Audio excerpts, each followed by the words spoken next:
Hey guys, thanks for logging on tonight. If you need a little extra help, getting right into it. First question, 362. We're just adding and subtracting.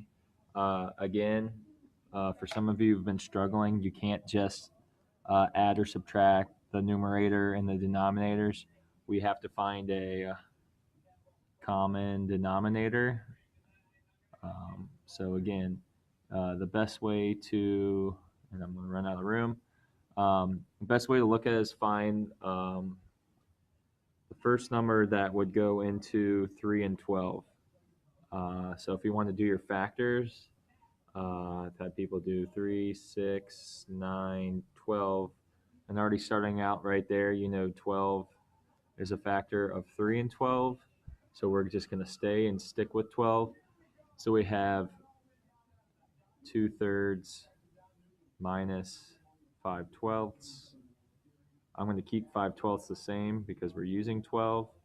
I'm going to take that 2/3 and make it into 12.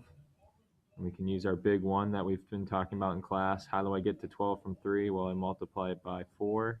What I do in the bottom, I do in the top. And then I get 4 times 2, which is 8.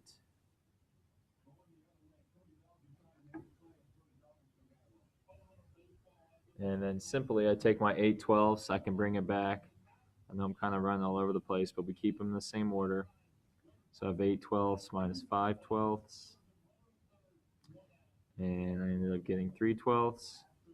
And then I know that 3 and 12 have a factor of 3 in common, so I can divide them both by 3, and that would lead me to getting an answer of 1/4. So do the same for B. I know it's kind of all over the place there, but again, find a common denominator, do what you do on top, do the bottom, and then add or subtract what you're going to add for B. Um, Moving into the next question here, we need to find a simple pattern. Easiest way to do it, these are pretty easy ones, but for future, I count back 1, 2, 3, 4. That's how many lines are between my 16 and 0. So I can take my 16 and divide it by 4 to get 4. So then I know my pattern's going up by 4s. You could do the same thing with 50. 1, 2. Divide your 50 by 2, and you'll get your pattern. And then you just go up by this number right here. Coming down here, pretty easy. We've been talking about this in class. Again, for each one, I need a percent, a decimal, a fraction, and then in words.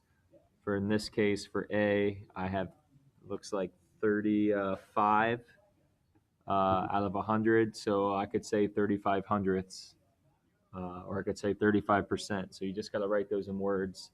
Probably the hardest part to do that. Moving down to the back page, again, we're just estimating what you think. Notice that our little meter thing there is right before the half. So just give it as a fraction. What do you think is left in that tank? You really can't be wrong unless you said like 1/10, because 1/10 is probably towards the empty, or 3/5, because 3/5 is more than half. So just give us your best shot there. Give us a pretty decent fraction where you think is left.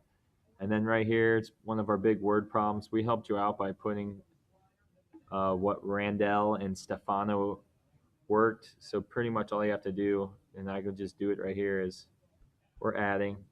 You're adding your decimals. Your decimals are lined up, so you should probably just put your decimals right under before the dollars and after the cents.